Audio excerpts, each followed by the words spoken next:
అమరావతి కోసం రైతులు 34,000 ఎకరాలని స్వచ్ఛందంగా ఇచ్చారని మంత్రి నారాయణ అన్నారు. Assembly, high court, administrative building design కూడా జరిగింది అన్నారు. రాజధానిలో 64,000 కోట్ల విలువైన 92 పనులు జరుగుతున్నాయని అన్నారు. అమరావతి పరిధిలో అనంతవరంలో నారాయణ పర్యటించారు. ప్రస్తుతం మంత్రి నారాయణ మనతో ఉన్నారు. రాజధాని గ్రామాల్లో ఆయన పర్యటన చేస్తున్నారు. సార్ చెప్పండి, ఈ రోజు ఇక్కడికి చేరుకోవడం జరిగింది కదా, అనంతవరంలో ఏమేమి పరిశీలించారు? అనంతవరంలో 2014-19లోనే రోడ్డు కోసం యాక్చువల్గా మైన్స్కి ఇవ్వటం జరిగింది అనంతకొండ దగ్గర. అయితే ఆ ఏరియా యాక్చువల్గా 6 మీటర్లు 8 మీటర్లు తవ్వేశారన్నారు. దాని మీద యాక్చువల్గా వాళ్ళు స్టడీ చేయడానికి వచ్చాను. అధికారులతో ఆల్రెడీ డిస్కస్ చేశాం. ఆ మైన్స్ డిపార్ట్మెంట్కి సంబంధించిన వాళ్ళు కూడా అధికారులు వచ్చారు. అయితే దీన్ని కూడా ఏదైతే తవ్వేశారో దీన్ని కూడా ఎలా వాడాలి, ఏ పర్పస్ వాడగలం అనేది మెయిన్. దీని మీద వెంటనే యాక్చువల్గా సిఆర్డీ అధికారులకు చెప్పి దీన్ని ఫస్ట్ డ్రోన్ సర్వే చేయిస్తాం. అంటే నార్మల్ లెవెల్ కంటే ఎంత లెవెల్ ఎక్కడెక్కడ తవ్వారనేది, ఇక్కడ కూడా ఏదైనా యూనిట్లు అంటే ఏ యూనిట్లు పెట్టగలం ఈ చేసిన దానికనే దానికి మెయిన్ సర్వే. అంటే ప్రతి ఇంచుని వాడాలనే పర్పస్తో ఏది వేస్ట్ కాకూడదనే ఉద్దేశంతో రావటం జరిగింది. అది సర్వే చేసిన తర్వాత మళ్ళా మైన్స్ డిపార్ట్మెంట్తోనూ మా సిఆర్డీతోనే కూర్చొని దీన్ని ముందుకు పట్టుతారు. సార్, రాజధానిలో సెకండ్ ఫేజ్ ల్యాండ్ పూలింగ్ చేస్తున్నారు. దీని మీద రైతుల్లో కూడా అనేక అనుమానాలు ఉన్నాయి. వాటిని నివృత్తి చేయడానికి ఏం చెప్తారు? ఎటువంటి అనుమానాలు అవసరం లేదండి. ఒక క్యాపిటల్ సిటీ అంటే ముఖ్యమంత్రి గారి విషయం ఎప్పుడు రాబోయే 100 సంవత్సరాల దృష్టిలో పెట్టుకుని ఉంటుంది. ఇది ఒక మెగా సిటీ చేయాలని ముఖ్యమంత్రి గారి ఉద్దేశం.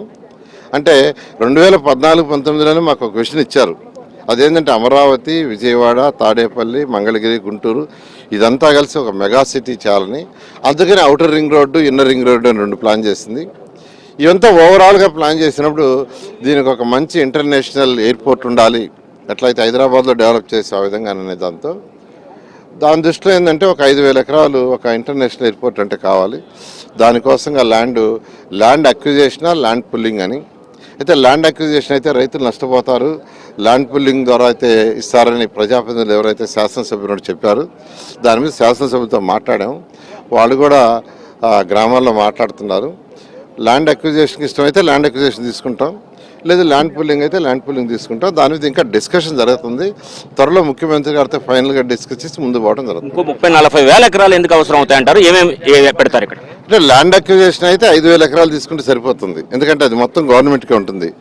ల్యాండ్ పుల్లింగ్ తీసుకున్నప్పుడు తిరిగి రైతులకు వాళ్ళ షేర్ ఇవ్వాలా, మళ్ళీ దాంట్లో రోడ్లు, డ్రైన్స్ అన్నీ వేయాలా, దాన్ని డెవలప్ చేయడానికి కొంత ల్యాండ్ మళ్ళీ ఉంచాలి. ఇవన్నీ కావాలంటే ఖచ్చితంగా 30-40 ఎకరాలు తగ్గకుండా కావాలి. అందువల్ల ల్యాండ్ పుల్లింగ్ అయితే ఎక్కువ తీసుకోవాలి. అక్కడ యాక్చువల్గా ముఖ్యమంత్రి గారు ఒక ఇంటర్నేషనల్ ఎయిర్పోర్టు, ఒక ఇంటర్నేషనల్ స్పోర్ట్స్ సిటీ, ఒలింపిక్స్ గేమ్స్కి సూటబుల్ అయ్యేటట్టుగా కట్టాలి. దానికి ఒక 2,000-2,500 ఎకరాలు కావాలి. దాని మీద వర్కౌట్ చేయమన్నారు. ఇవన్నీ ఇనిషియల్ వర్కౌట్ జరుగుతుంది. ఇంకా ఏ డెసిషన్ తీసుకోలేదు. త్వరలో డెసిషన్ తీసుకొని మీకు చెప్పడం జరుగుతుంది. ఇండస్ట్రియల్ స్మార్ట్ సిటీ, ఒక ఇండస్ట్రియల్ స్మార్ట్ సిటీ పెడితే ఇక్కడ ఉన్న యువతకు ఉద్యోగాలు వస్తాయి. ఖచ్చితంగా ఒక ఇండస్ట్రియల్ అంటే నాన్ పొల్యూటెడ్ ఇండస్ట్రీస్, పొల్యూషన్ లేని ఇండస్ట్రీస్ పెట్టాలి.